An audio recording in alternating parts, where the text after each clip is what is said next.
ভালো নাই আমাদের ভাই ইমরান বিবি। যে কোনো সময় এই শ্বাসকষ্ট বেশি উঠতে পারে, আর একজন শ্বাসকষ্ট রোগী জানেনি তো, যে কোনো সময় মারা যেতে পারে। এত জ্ঞান করে কথা বলতে পারি না, বুঝছেন? চরল মানুষ আমার পাশে দিছে আজকে একটা মাস, আমার মার সাথে ঈদ করতে পারি নাই। হ্যাঁ, আমার বাবা তো নাই, আপনারা জানেন। আমার এই ভাইয়ের লইয়া মনে করেন যে আমি টুকটাক ভিডিও করি ইমরান বিপির দ্বারা। ইমরান বিপি আমার এই যে বুকা জুনাইদ বানাইছে, বাংলাদেশে চীনে এক নামে, আমি কিভাবে যেন তারা ধন্যবাদ দিব। আর আমি একটা সময় আমার কিছুই ছিল না, আপনারা জানেন। আমি একটা গ্রুপ বিক্রি কইরা একটা মোবাইল কিনছি 8,000 টাকা দিয়ে, এটা দিয়ে ভিডিও কইরা আস্তে আস্তে আমি এই কয়টা টাকা কামাইছি। এখন এই যে এইগুলা আমার অবস্থা দেখে এরা এরকম ভাবে যে আমার হাসাই দিব, আমি কোনোদিন ভাবতে পারি না যে এরা যে মামলাবাজ। মানে এখন আমি জেলখানে যাই বুঝতে পারছি যে এরা মামলাবাজ, এরা আরো মামলা করছে। আমি আরো পেপার পড়ছি, যে পেপারে পত্রিকায় পড়ছি ওরা মামলাবাজ এরকম এরকম। তারপর চট্টগ্রাম এরকম বিভিন্ন জায়গা বিলে ফাঁসায় আসছে। তারপর নিউজও হয়েছে, এগুলা আমরা পত্রিকায় পড়ছি, মানুষে বলছে। তো আপনাদের আপনাদের প্রতি কোনো অভিযোগ নাই? ইমরান ভাই, ইমরান ভাই অসুস্থ, আমি মাত্র ইমরান ভাই পড়তে হইয়া না, ওনারা তো জানে না ইমরান ভাই অবস্থা। আপনারা ইমরান ভাইরে আপনার সমাধান করেন। দেন আপনার মেয়েও জানে দর্শন হয় নাই, আপনি নিজেও জানেন যে এরকম ছেলে না ইমরান। আপনি বাবা বাবা করে আমাদেরকে সম্মান করছেন, আমরা আপনার সম্মান করছি। আপনার কাছে একটা অনুরোধ, আপনারা সমাধানে এসে আমার বাইরে বাঁচান। দেখেন, মরতে হইব সবারই, মরতে হইব। জেলখানা কিছুই না, একটা দামই নাই জেলখানার মধ্যে। আপনারা মনে করেন দেখছেন একদিন যায় যে জেলখানায় কেমন কষ্টজনক। তো আপনাদের কাছে একটাই কথা বলবো, আপনারা সমাধান করেন, এই বিষয়টা সমাধান করেন, পারলে সম্ভব। আমাদেরকে অনেকেই নেগেটিভ ভাববে। দেখেন, আমি যে এই জেলখানা থেকে আমি একটা জিনিস জানতে পারলাম, ঘরের বউ যদি একটা ঘরের বউরে যদি জামা একটা তাপড় মারে, সেও কিন্তু দর্শন মামলা দিতে পারে। এরকম অ্যাভেলেবেল মানুষে দর্শন মামলায় ফাঁস আছে। ওরকম ভাবে মেয়েদেরকে এরকম ভাবে সুযোগ দিয়ে দিছে। মানে ওনারা যদি একটা থাপড়ও মারে, তারপরও তো এই যে মেয়েরা ছেলেদের নামে দর্শন মামলা দিয়ে দেয়। তো আমরা ওরকম ভাবে কোনো কিছু তাদেরকে করি নাই। মানে এরা চাইলেই, মেয়ে মানুষরা চাইলেই দর্শন মামলা যে কোনো ছেলের দিয়া ফাঁসাইতে পারে। এর কি আমরা আগে জানতাম যে যে দর্শন মামলা মনে করেন যে শারীরিক সম্পর্ক করে, কিন্তু মিথ্যা কথা।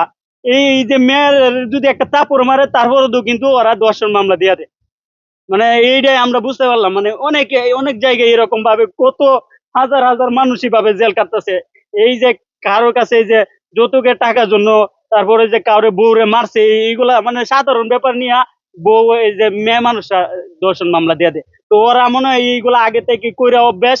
আমি জানি না, ওরা মনে হয় আগে থেকে কইরা অভ্যাস এগুলা, এই জন্য ওরা পিএইচডি করা, বুঝছেন? এই জন্য আমাদেরকে ওই যে জেলখানায় ভালো নাই, অনেক কষ্টে দিন কাটতেছে।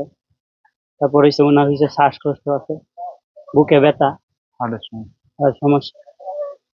আচ্ছা, সেই দিন কি ঘটেছিল পিয়া এবং পিয়ার মার সাথে? আহ, ইমরান বিপিকে মিথ্যা মামলায় ফাঁসাইছে এই মা মেয়ে। আহ, জানি না, আগে থেকে প্ল্যান করে আসছে আমার মনে হয়। তো আমরা তাদের কাছ থেকে এরকম ভাবে আশা করিনি, বুঝছেন? আর সুমাইয়া ভাবির সাথে তর্ক বিতর্ক লাগছিল, তখন আমরা বাসায় ছিলাম, আমি আর ভাবি বাসায় ছিলাম। তখন তর্ক বিতর্ক পরে দিয়ে ইমরান বিপি শোরুমে ছিল। তারপর আমাদের সাথে তর্ক বিতর্ক করতেছে। পরে ইমরান বিপি বাসায় আসছে, যে ইমরান বিপি বাসায় এসে বললো যে আপনারা মামে এনে আসছেন কে, আমারা ফোন দিবেন না? পরে এক দুই কথা লয়ে তর্ক বিতর্ক হয় সুমাইয়া ভাবির সাথে।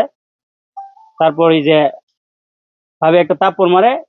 পরে ওরা ভাবে সুন্দরভাবে চলে যায় বাসা থেকে। চলে যাওয়ার পরে দেয় আমার নামে এবং ইমরান বিপির নামে ধর্ষণ মামলা দিয়ে দেয়। এই হলো বিষয়, কিন্তু আসলে এটা মিথ্যা।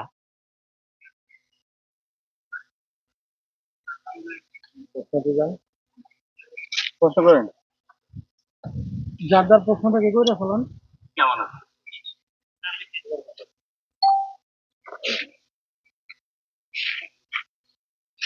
ওরা মামে জানেও, ওরা মামে জানে যে এটা মিথ্যা। ইমরান বিপি দর্শন করে না, তো এরা এরকম ভাবে উদাই গিয়ে যাইতেছে। তো আমরা এটা আশা করি নাই কোনোদিন যে ওরা এরকম ভাবে আমাদেরকে ফাঁসায় দিবে। তো আমি একটা কথাই বলবো তাদের মামেকে, আপনাদেরকে আমরা একটু হইলেও তো আপনাদের উপকার করছি। আমরা এই যে আপনারা আসছেন, আপনারা আইসা আমাদেরকে এরকম ভাবে প্ল্যান করে ফাঁসায় দিবেন। আমি আমি একটা ইতিম ছেলে, আমারও রাখলেন না, আপনারা ফাঁসায় দিচ্ছেন। ইমরান বিপি আপনারা জানেন দোষ করে নাই, তারপরও তো ইমরান বিপি কে হাসায় দিচ্ছেন। আপনাদের কাছে একটাই কথা বলবো, আপনারা এটা সমাধান করেন। তো এটা আপনারা সমাধান করেন, আর আপনাদের প্রতি কোনো অভিযোগ নাই, আপনাদের প্রতি কোনো অভিযোগ নাই। আপনারা এটা জানেন মিথ্যা, তারপরেও তো আপনারা এটা অনেক বড় করতেছেন। তো এই যে 22টা মামলার আসামি রয়েছে তাদের নামে, এই বিষয়ে আপনার কাছে, আপনারা তো জানেন, এই বিষয়ে কোনো পদক্ষেপ নেবেন কি? ওনারা আগে থেকে মামলা করছে এটা আমরা জানতাম না, পরে যখন আমরা এই যে যুগান্তর পত্রিকায়, ওনাকে ধন্যবাদ, কারণ ওনাদের পেপার গুলো আমরা পড়ছি যে ওনাদের নামে এরকম ভাবে আরো মামলা ছিল, আমরাও জানতে পারছি। এই হলো বিষয়। হাফসা তো মামলা রানী হিসাবে পরিচিত নেত্রকোনায়, 24 মামলার বাদী হাফসা রানী। মামলা 24 মামলা আইছে, কিন্তু মামলা উনার নামে আরো বহুত। ওর স্বামী এক স্টেটমেন্টে কইলো যে 72টা মামলা করছে ওর স্বামী ফ্যামিলির নামে, স্বামীর নামে, স্বামী বাবার নামে, স্বামী মার নামে, ভাইয়ের নামে 72টা মামলা করছে। এটা হলো তার স্বামীর যে স্টেটমেন্ট দিছে, বুঝছেন। আর বিষয়টা হইলো ওরারে তো মিথ্যায় ফাঁসানো হয়েছে। এরা কেমনে ফাঁসাইছে এটা 12 তারিখ এরা একটা অভিযোগ দিছে। জুনাইদ 3 নাম্বার, 1 নাম্বার আসামি জুনাইদ, 2 নাম্বার হইলো সুমায়া, 3 নাম্বার ইমরান। এটা হলো একটা অভিযোগ মারামারি। 13 তারিখ এটারে নিয়ে এটার দর্শন লাগাইছে। ইমরান 1 নাম্বার আসামি, ইমরান আর দর্শন আমি করছে। একটা কথা বলতে চাই, এই কিন্তু যে বিষয়টা এটা পরিকল্পনা সাজানো, এটা একটা নাটক। ওইটা তারা